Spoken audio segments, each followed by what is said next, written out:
Saviez-vous que les légendes d'Hollywood comme Frank Sinatra, Charlie Chaplin et Spencer Tracy ont été envoyés en prison non pas une seule fois, mais plusieurs fois?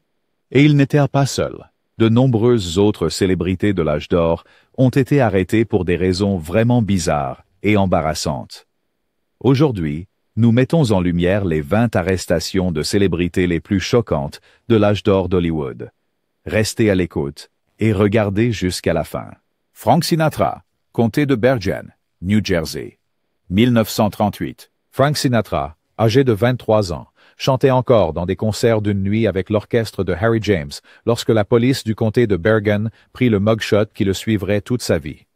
La plainte, déposée par une ancienne petite amie, alléguait une séduction, un statut aujourd'hui obsolète qui punissait les hommes qui attiraient une femme de bonne réputation dans un rapport sexuel sous promesse de mariage. Lorsque les enquêteurs ont découvert que la plaignante était déjà mariée, les procureurs ont changé d'accusation pour adultère, ont arrêté Sinatra une deuxième fois et l'ont photographié à nouveau dans le même costume à rayures. La caution a été fixée à $500 que le chanteur a payé immédiatement. Les deux accusations ont été rejetées en quelques semaines. Les greffiers du tribunal se souvenaient plus tard que les journalistes étaient plus nombreux que les avocats dans la petite salle d'audience de Hackensack, tous cherchant à apercevoir le gamin arrogant avec les yeux bleus et le fedora usé. Sinatra plaisantait des années plus tard en disant qu'il n'avait jamais si bien chanté que la nuit après l'arrestation. Un soulagement peut-être, ou le premier indice que la notoriété pouvait être transformée en monnaie. Les arrestations jumelles cimentèrent également une méfiance à vie envers la presse. À partir de ce moment-là, les publicistes du chanteur insistèrent pour examiner chaque séance photo, de peur qu'une autre image peu flatteuse ne s'échappe. Errol Flynn, Los Angeles, 1942 à 43. Au sommet de sa renommée d'aventurier, Errol Flynn se retrouva dans le rôle du méchant dans un drame judiciaire réel. Deux adolescentes, Betty Hansen et Peggy Satterlee, affirmèrent que l'acteur de 33 ans les avait agressées séparément, l'une à bord de son yacht, Sirocco, l'autre lors d'une fête à Bel Air. Le procureur de district John F. Cochran a déposé 3 chefs d'accusation de viol statutaire, une charge qui entraînait une peine potentielle de 30 ans de prison. Le procès s'est ouvert le 11 janvier 1943 et est immédiatement devenu la une des journaux. L'avocat de la défense de Flynn, l'imposant Jerry Geisler, a répliqué par des contre-interrogatoires agressifs visant la crédibilité des filles. Après 5 semaines, 44 témoins et un jury séquestré pendant la nuit, le juge Leslie Steele a lu le verdict. Non coupable sur tous les chefs d'accusation. À l'extérieur du Hall of Justice, Flynn a affiché un sourire et a plaisanté. « Je ne suis pas devenu citoyen américain pour rien. Cela montre que le système fonctionne. » Pourtant, les dommages persistaient. Warner Brothers a discrètement supprimé la clause de moralité de son contrat.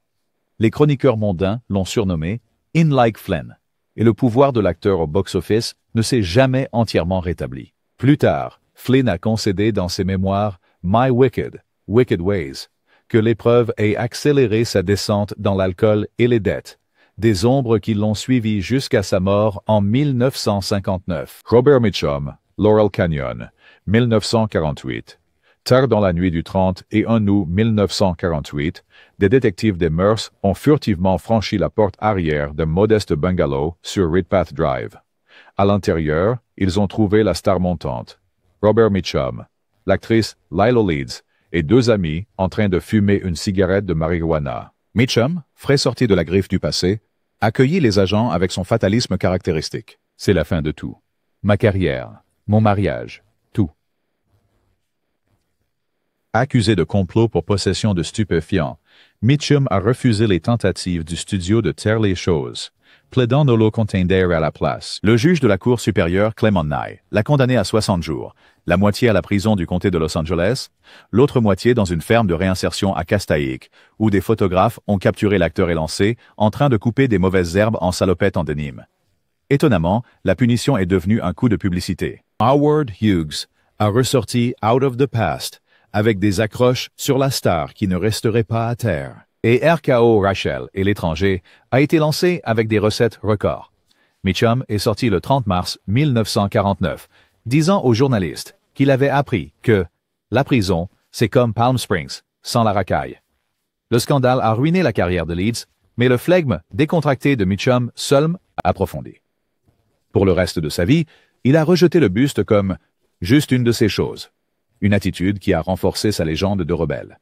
Mae West, New York City, 1927. En 1927, Mae West avait déjà écrit, produit et joué dans Sex, une pièce grivoise sur une prostituée de Montréal qui déjoue les hypocrites de la haute société. Après 375 représentations à guichet fermé et des avertissements répétés de la part des croisés moraux, la brigade des mœurs du NYPD a fait une descente au théâtre de la 63e rue le 9 février. West et toute sa troupe furent accusés d'obscénité et de corruption des mœurs de la jeunesse. Pendant le procès sensationnel au Jefferson Market, West a désarmé la salle d'audience avec des traits d'esprit, mais le jury l'a condamné. Le juge George Donlan lui a infligé une amende de $500 et l'a condamné à 10 jours sur Welfare Island. Toujours publiciste, West portait des culottes en soie sous son dénime de prison et s'entretenait avec des journalistes dans le bureau du directeur. Elle a purgé 8 jours et est sortie devant une foule de photographes. La billetterie de son prochain spectacle, Diamond Lil, a doublé du jour au lendemain. Les biographes notent que West a fait don de son matelas de prison à un refuge de l'armée du salut, affirmant qu'elle ne pouvait pas dormir sur quelque chose qui avait perdu sa réputation. L'épisode a cimenté son image en tant qu'icône américaine de la franchise sexuelle sans apologie. Preuve, disait-elle, que « quand je suis bonne, je suis très bonne. Mais quand je suis mauvaise, je suis meilleure. » Roscoe, Fatty, Arbuckle, San Francisco, 1921 à 1922. Week-end de la fête du travail, 1921. Le comédien Roscoe Arbuckle s'est enregistré à l'hôtel St. Francis de San Francisco pour une suite de fêtes de l'ère de la Prohibition, approvisionné en gin de contrebande. L'actrice Virginia Rapp est tombée malade pendant les festivités et est décédée 4 jours plus tard d'une péritonite. Le magnate de la presse William Randolph Hearst a saisi l'histoire, et la police a accusé Arbuckle d'homicide involontaire au milieu de rumeurs sordides selon lesquelles sa corpulence de 266 livres aurait écrasé la frêle starlette. Les 2 premiers procès se sont terminés par des jurys bloqués. Lors du 3e, l'avocat de la défense Gavin McNabb a présenté des experts médicaux qui ont témoigné que Rapp souffrait de cystite chronique et d'une vessie rompue non liée à une agression. Le 12 avril 1922, le jury a délibéré pendant 6 minutes avant de voter l'acquittement et de présenter des excuses sans précédent à Arbuckle. Légalement exonéré, il fut néanmoins mis sur liste noire par les grands studios, ses films retirés de la circulation. Il passa la décennie suivante à réaliser sous des pseudonymes et mourut en 1933, quelques heures après avoir signé un contrat de retour avec Warner Brothers. Les érudits modernes considèrent cette affaire comme un exemple précoce de procès par la presse à sensation, où les gros titres sensationnels l'emportaient sur les preuves, et une carrière hollywoodienne a été détruite malgré un verdict de non-culpabilité. Charlie Chaplin, Los Angeles, 1944. Au début des années 1940, les romances hors écran de Charlie Chaplin avaient commencé à éclipser son génie à l'écran. Mais rien n'égala la tempête qui éclata lorsqu'un grand jury fédéral l'inculpa pour avoir enfreint la loi Mann, en transportant une femme à travers les frontières des États à des fins immorales. La plaignante était Joanne Barry, une aspirante actrice de 22 ans, dont la brève liaison avec le comédien de 52 ans avait déjà engendré une action en paternité. En mars 1944, Chaplin s'est rendu au Federal Building du centre de Los Angeles, où il a été pris en empreinte digitale et libéré sous une caution de $10,000 alors que les caméras de ciné-journal tournaient. Le procès s'est ouvert en juin devant le juge G.F.T. O'Connor. Les procureurs ont présenté Chaplin comme une menace morale, citant des billets de train qu'il aurait achetés pour que Barry le rejoigne à New York.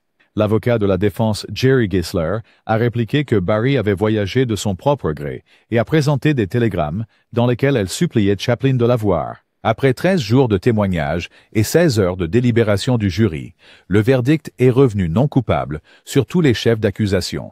Les journalistes ont noté que Chaplin avait l'air épuisé mais défiant en sortant de la salle d'audience. Pourtant, la victoire semblait creuse. Les chroniques de Potin, les dossiers de surveillance du FBI et l'action distincte en paternité de Barry ont laissé son image publique ébranlée. Le biographe Scott Eyman soutient que le spectacle de la Mann Act a contribué à pousser Chaplin à l'exil volontaire 8 ans plus tard, lorsque les États-Unis ont révoqué son permis de retour. Francis Farmer, Santa Monica, 1942 à 43. Par une nuit d'octobre en 1942. Deuxièmement, l'actrice sous contrat avec le studio Frances Farmer a ignoré les règles de coupure d'électricité en temps de guerre et a dévalé Santa Monica Boulevard avec ses phares allumés. Des agents de patrouille l'ont arrêtée, ont senti l'alcool et ont inculpé l'actrice de 28 ans pour conduite en état d'ivresse, conduite sans permis et résistance à l'arrestation. Les journaux ont apprécié le contraste entre la présence éthérée de Farmer à l'écran et son tirade combative dans la salle d'enregistrement. Un officier se souvient qu'elle a sifflé « Tu m'ennuies » avant de passer la nuit en prison. Farmer a payé une amende de 250 $ et a reçu une probation, mais la saga judiciaire ne faisait que commencer. Plus tard, lorsqu'elle a manqué un contrôle de probation, un mandat d'arrêt a été émis. Ramené au tribunal en janvier 1943, Farmer éclata, criant au juge, jetant un encrier, et fut finalement plaquée au sol alors que les spectateurs haletaient. Déclarée en outrage, elle fut conduite hors de la salle d'audience dans une camisole de force, une image qui fit le tour des services de presse et mit effectivement fin à sa carrière de premier plan. Au cours des 8 années suivantes, Farmer a circulé entre les services psychiatriques, y compris l'hôpital d'État de l'Ouest, où elle allégra de mauvais traitements brutaux. Les historiens débattent de savoir si le DUI initial a été le déclencheur, ou simplement le point de basculement public de longues luttes mentales. Mais tous s'accordent à dire que l'arrestation pour évanouissement a déclenché une des spirales descendantes les plus sombres d'Hollywood. Billie Holiday, New York City, 1947. À 32 ans, Billie Holiday pouvait faire taire un nightclub avec les premières notes déchirantes de Strange Fruit. Pourtant, les agents fédéraux la considéraient comme l'ennemi public numéro 1 dans leur guerre naissante contre la drogue. Agissant sur les ordres du Bureau fédéral des narcotiques, du chef Harry Anslinger, qui méprisait à la fois sa race et son hymne de protestation, des officiers en civil ont fait irruption dans la chambre 8F de l'hôtel Griswold à Manhattan, le 16 mai 1947. Ils ont prétendu trouver une petite enveloppe d'héroïne dans la salle de bain de Holiday et l'ont arrêtée pour violation de la loi Harrison sur les stupéfiants. Menottée à un brancard à l'hôpital métropolitain, elle a traversé un sevrage agonisant tandis que les détectives l'interrogeaient. Lors d'un procès en juillet rapide, elle a plaidé coupable, espérant un traitement, mais le juge John M. Woolsey l'a condamnée à 1 an et 1 jour au Centre de rééducation fédéral d'Alderson pour femmes en Virginie occidentale. La condamnation lui a retiré sa carte de cabaret de New York, l'empêchant de se produire dans tout club servant de l'alcool et anéantissant son gagne-pain. Holiday a écrit plus tard dans Lady Sings the Blues qu'elle est sortie de prison, sans la seule chose que j'aimais, chanter dans un club de New York. Les historiens notent la disparité. Des stars blanches comme Judy Garland recevaient des soins médicaux discrets pour leur dépendance, tandis qu'Holiday faisait face à un spectacle punitif. La descente de 1947 a marqué le début d'une surveillance incessante qui aboutirait à une 2e arrestation sur son lit de mort en 1959. Spade Cooley, Bakersfield, 1961. Spade Cooley, autrefois couronné roi du Western Swing et figurant chez Republic Pictures, a vu son royaume de Strass s'effondrer le 3 avril 1961 dans sa maison de ranch du comté de Kern. Ce soir-là, après avoir accusé sa femme Ella May d'infidélité, Cooley l'a battue et piétinée à mort tandis que leur fille de 14 ans, Melody, se terrait à proximité. Les adjoints du shérif arrivèrent pour trouver le corps d'Ella May étendu sur le sol de la chambre principale. Cooley, les yeux vitreux, murmura « Elle a essayé de se suicider ». Un grand jury l'a inculpée pour meurtre au 1er degré. Le procès est devenu le plus long de l'histoire du comté. L'avocat de la défense, P. Basil Lambros, a proposé un plaidoyer d'aliénation mentale, puis l'a brusquement retiré, obligeant le jury à examiner des preuves médico-légales accablantes. Organes éclatés, crâne écrasé, et le témoignage en larmes de Melody affirmant que papa continuait à donner des coups de pied. Après 19 heures de délibération, le 21 août 1961, les jurés ont rendu un verdict de culpabilité. Risquant la chambre à gaz, Cooley a plutôt reçu une peine de réclusion à perpétuité avec une possibilité de libération conditionnelle après 7 ans, grâce en partie aux pétitions des fans. En 1969, bénéficiant d'une permission de 72 heures pour se produire à un concert de bienfaisance du shérif, le 58 ans s'est effondré en coulisses d'une crise cardiaque et est mort avant que la libération conditionnelle puisse être finalisée. Les historiens de la musique citent le cas comme une note de bas de page macabre. Une star qui avait autrefois vendu plus que Bob Wills, réduite à une mise en garde de la célébrité, se transformant en violence meurtrière. Stan Laurel, Los Angeles, 1938. En octobre 1938, Alors que Blockheads était diffusé dans les cinémas de première diffusion, le comédien Stan Laurel conduisait sa Chrysler Sedan à contresens sur Reseda Boulevard à 60 miles à l'heure. L'agent J. E. Clifton l'arrêta, sentit l'alcool, et escorta le comédien habituellement tranquille à la prison de Van Nuys pour une accusation de conduite en état d'ivresse. Le Los Angeles Times couvrit l'audience avec une joie malicieuse, notant que le dialogue de Laurel dans le tribunal ressemblait à une scène coupée d'un court-métrage de Laurel et Hardy. Il a blâmé des problèmes avec sa femme pour sa frénésie et a plaidé non coupable. Lors du procès de 2 jours, l'avocat de la défense a soutenu que la conduite erratique du comédien était due à la fatigue, et non à l'ébriété. Les procureurs ont répliqué avec un témoignage sur l'odeur de la laine et l'observation de Clifton, selon laquelle Laurel cherchait son permis comme s'il cherchait un gag perdu. Après des heures de délibération, le jury était bloqué à 9 contre 3 pour la condamnation, forçant le juge Benjamin Orfanel à déclarer un procès annulé. Le procureur a discrètement abandonné l'affaire, plutôt que de rejuger une star bien aimée. Laurel a fait des excuses publiques et a passé un bref séjour dans un sanatorium, citant l'épuisement. Bien que l'incident ait à peine entamé sa carrière, il a souligné le double standard de l'époque. Un nom en haut de l'affiche pouvait survivre à des déboires juridiques qui couleraient un artiste moins connu. Pour Laurel, l'arrestation est devenue une anecdote, plus tard racontée par les descendants de l'officier qui l'a arrêté, du jour où la comédie burlesque a débordé sur une route de la vallée de San Fernando. Spencer Tracy, Hollywood, 1937. Les réparateurs de MGM ont travaillé tard dans la nuit où Spencer Tracy a percuté une berline Packard dans une berline garée derrière le discret bordel de Lee Francis sur Beverly Boulevard. Les policiers sur place ont décrit le double lauréat d'un Oscar comme étant instable, les yeux rouges et sentant le bourbon. Tracy, mortifié à l'idée que les tabloïds puissent découvrir à la fois l'alcool et l'endroit, s'est rendu sans protester et a passé la nuit en détention à l'ancienne prison de Lincoln Heights pour une inculpation de délits mineurs de délit de fuite et de conduite en état d'ivresse plaisantée. L'avocat du studio Eddie Mannix a payé une caution de $1000 avant l'aube, puis a lancé l'opération de confinement habituelle. Un règlement en espèces discret pour le propriétaire de la voiture, un dossier de tribunal municipal scellé, et surtout, un blackout médiatique. Néanmoins, les pigistes des agences de presse ont eu vent de l'incident. Variety a laissé entendre qu'une star de première catégorie avait eu un accident à minuit, et le Los Angeles Mirror a publié un article anonyme sur un jeune de l'académie qui ne tient pas l'alcool. Les biographes de Tracy ont plus tard lié l'arrestation à sa première tentative frénétique de sobriété. Il a été admis à l'hôpital St. John sous un pseudonyme 3 semaines plus tard et est resté sobre pendant presque 6 mois. Le dossier a été officiellement effacé en 1945, mais le registre confidentiel des accidents de MGM et des références dispersées dans les colonnes de potins de l'époque confirment que même l'acteur le plus respecté d'Hollywood n'était pas à l'abri des dommages collatéraux de l'alcool. Katharine Hepburn, El Dorado, Kansas, 1933.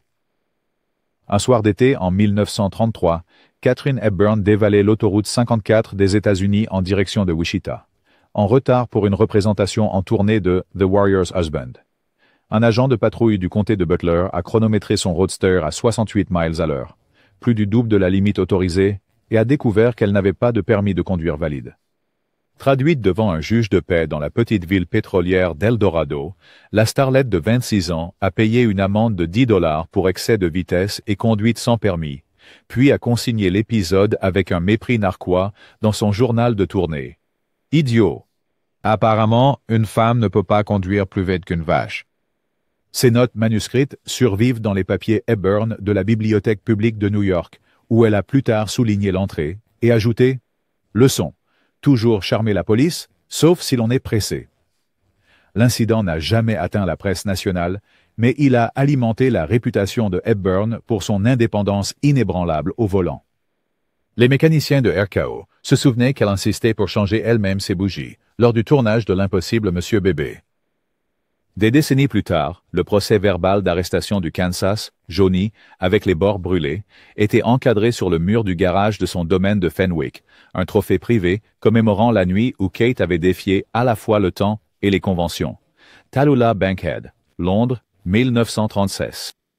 La notoriété transatlantique de Tallulah Bankhead a culminé un matin brumeux, de janvier 1936. Lorsqu'un agent de la police métropolitaine a arrêté sa Lagonda Crème pour avoir zigzagué à travers Knightsbridge, à une vitesse estimée à 45 miles par heure.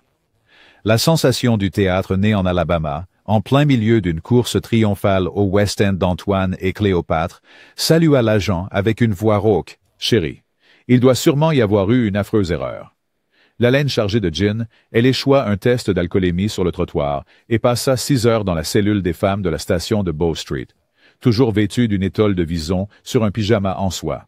Déférée pour conduite imprudente et mise en danger des piétons, Bankhead est plaidée coupable, expliquant au juge qu'elle avait essayé de battre l'aube pour aller chercher de l'aspirine. Le tribunal lui a infligé une amende de 25 livres et a suspendu son permis pour 6 mois.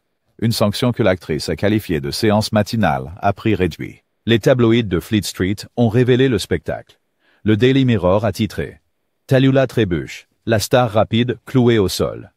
Loin de nuire à sa carrière, l'arrestation a amplifié son personnage insouciant. Les ventes de billets ont grimpé, et le dramaturge Noel Coward a envoyé un télégramme disant « Téméraire sur scène, téméraire sur la route. Bravo ». Bankhead plaisantait plus tard en disant que Londres était la seule ville où les policemen donnaient des autographes avant des menottes.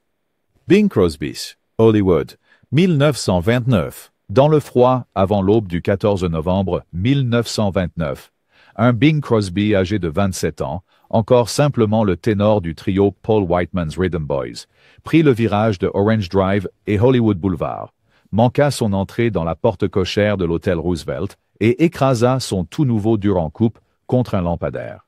Les agents de la prohibition en patrouille de routine ont entendu le choc, et en voyant des bouteilles d'alcool brisées rouler sur le trottoir, ils ont rapidement constitué un dossier clair pour conduite en état d'ivresse. Ils ont emmené le futur crooner au poste central du LAPD, l'ont enregistré sous la loi Volstead, et l'ont enfermé dans une cellule en béton qui détenait normalement des contrebandiers. Parce que les rédacteurs locaux étaient occupés avec les répercussions du marché boursier, l'arrestation ne mérita qu'une simple mention de 2 lignes dans le registre de la police. Les preuves écrites ont survécu dans un dossier jauni découvert plus tard par la chroniqueuse du Los Angeles Times, Cecilia Rasmussen, qui a rapporté que la photo d'identité avait elle-même disparu, achetée discrètement, a-t-elle écrit, par les avocats de Paramount déterminés à garder le dossier de leur prospect vierge. À l'intérieur de la cellule, Crosby frissonnait sous une couverture usée et téléphonait au pianiste Harry Barris pour des couvertures plus chaudes.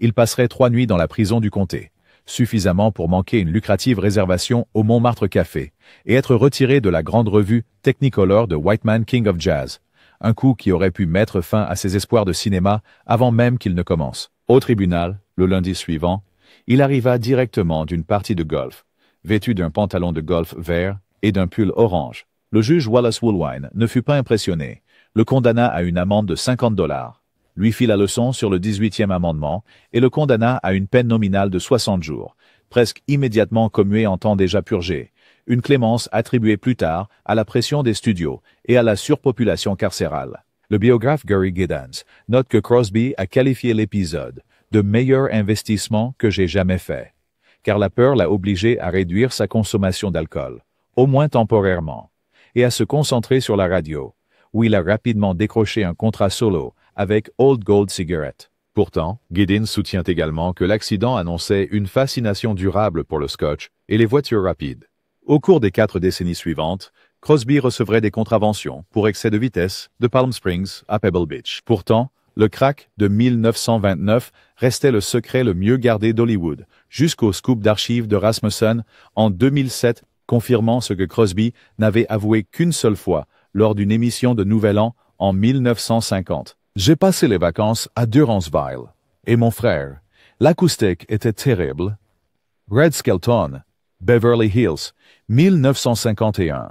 Le clown préféré de la télévision a passé une nuit sobre sans rire en boîte le 18 juillet 1951, lorsque les officiers de Beverly Hills ont arrêté la Cadillac de Richard Red Skelton après qu'elle ait heurté un palmier sur Sunset Boulevard. Les témoins ont dit à la police que le comédien divertissait des amis chez Romanoffs, buvant des highballs pour célébrer une victoire d'audience du Red Skelton Show.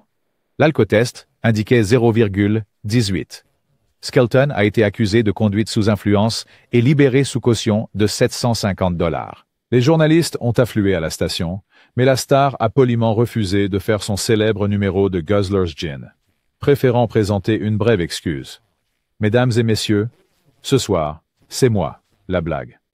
Le juge municipal Joseph Perry lui a infligé une amende de $300, a suspendu son permis pendant 90 jours et a ordonné de suivre le nouveau programme d'éducation sur l'alcool du comté, un précurseur des écoles de conduite en état d'ivresse d'aujourd'hui.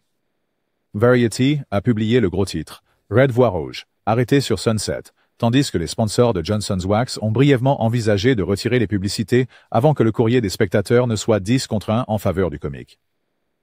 Skelton intégra l'épreuve dans son numéro, plaisantant que la porte de la cellule s'est fermée plus vite que la grange de Clem Caddiedale Hopper. Derrière l'humour, ses collègues ont remarqué qu'il échangea le scotch contre du ginger ale lors des répétitions. L'arrestation à Beverly Hills, a-t-il admis des années plus tard, m'a appris que la chute vient après le crash. Marlon Brando, Rivière Puyallup, Washington, 1964.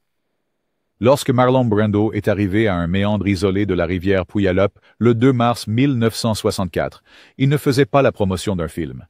Il apportait sa notoriété à une pêche de protestation amérindienne. Les membres de la tribu Puyallup, empêchés par les gardes-chasse de l'État d'exercer leurs droits de pêche selon les traités, avaient adopté les tactiques des sit-ins du Sud. Ils pêchaient sans permis, invités à être arrêtés et forçaient les tribunaux à confronter les traités du 19e siècle. Vêtu de cuissarde et d'un coupe-vent, Brando lança un filet à côté de Bob Sutiacum, un ancien de la tribu, déclarant aux journalistes « Les traités sont la loi.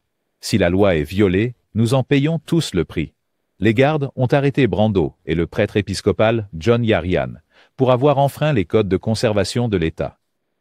Les deux hommes ont été enregistrés, photographiés et relâchés sans accusation formelle le même après-midi, sur ordre du procureur du comté de Pierce, qui craignait un brasier médiatique. Les gros titres locaux ont surnommé le site Brando's Landing, un nom qui perdure sur les cartes tribales. Bien que l'arrestation ait disparu de la biographie officielle de studio de Brando, l'acteur a gardé le reçu de la réservation dans un tiroir de son bureau jusqu'à sa mort, le qualifiant de « le seul souvenir qui ait jamais compté ». Une décennie plus tard, la décision Bolt a confirmé les droits de pêche de la tribu. Preuve, a déclaré Brando, que parfois, les caméras peuvent vraiment changer la donne. George Raft, Las Vegas, 1965.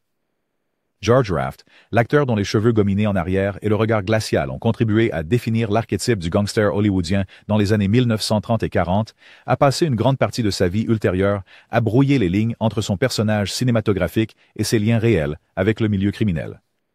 Mais en novembre 1965, à l'âge de 65 ans, Raft a affronté un jugement, non pas dans l'intrigue d'un film noir, mais devant un tribunal fédéral. Un grand jury l'a inculpé pour évasion fiscale délibérée, alléguant qu'il n'a pas déclaré plus de 180 000 $ en cadeaux en espèces, en annulation de dettes de casino et en honoraires non déclarés liés à son rôle de premier plan en tant qu'hôte et réceptionniste de casino au Tropicana Hotel à Las Vegas. Raft avait longtemps été une figure incontournable sur le strip, serrant des mains, embrassant des joues et lançant cette pièce d'argent emblématique, toujours face. Mais les procureurs l'accusaient de ne pas avoir déclaré d'importants revenus non déclarés, qui circulaient entre ses mains, en fréquentant des grands joueurs et des VIP. Les agents du FBI l'ont arrêté dans son bungalow de Flamingo Road, bien qu'il ait été libéré dans l'heure après avoir versé une caution de 25 000 $. Dans une déclaration à la presse, Raft a dit « Je n'ai jamais trompé qui que ce soit, surtout pas l'oncle Sam. » L'affaire du gouvernement n'a jamais atteint un procès complet. En avril 1966, Raft a plaidé coupable à une accusation mineure de fraude fiscale, a payé 85 000 $ en arriérés d'impôts et pénalités, et a été condamné à 1 an de probation. Légalement, il s'en est sorti. Mais professionnellement, le mal était fait. Les régulateurs des Jeux du Nevada ont révoqué son permis de travail, et Raft a été mis sur liste noire pour tout emploi futur dans un casino agréé par l'État. Pour un homme autrefois photographié avec Bugsy Siegel et Meyer Lansky, l'ironie était lourde.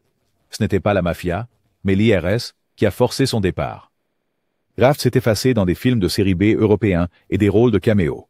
Au moment de sa mort, en 1980, les critiques écrivaient que l'homme qui régnait autrefois sur les ombres avait perdu son dernier emploi à cause d'un bilan comptable, et non d'une balle. Johnny Weissmuller, Chicago, 1948.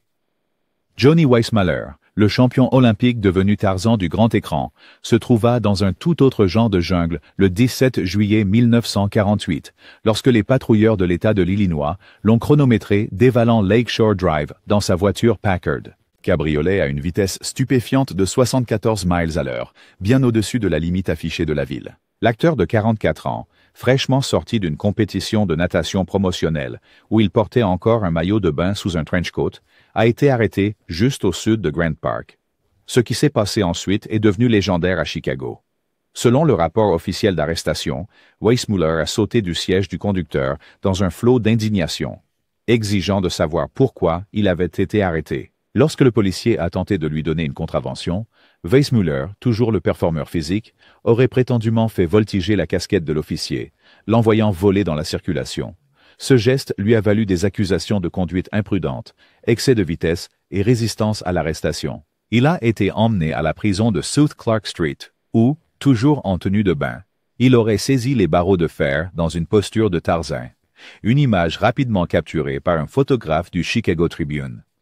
Le lendemain matin, le gros titre disait « Tarzan s'en mêle avec le code de la route ». Au tribunal, Weissmuller est resté dans son personnage, plaisantant au juge qu'il s'entraînait simplement à se balancer de liane en liane à la manière de Chicago. Il a payé une amende de $150 et a été libéré avec un avertissement. Les dirigeants de Columbia Pictures, qui venaient de lancer ses séries Jungle Gym, craignaient que l'arrestation ne ternisse leur image familiale. Mais loin de nuire à son image, la cascade semblait renforcer son mythe.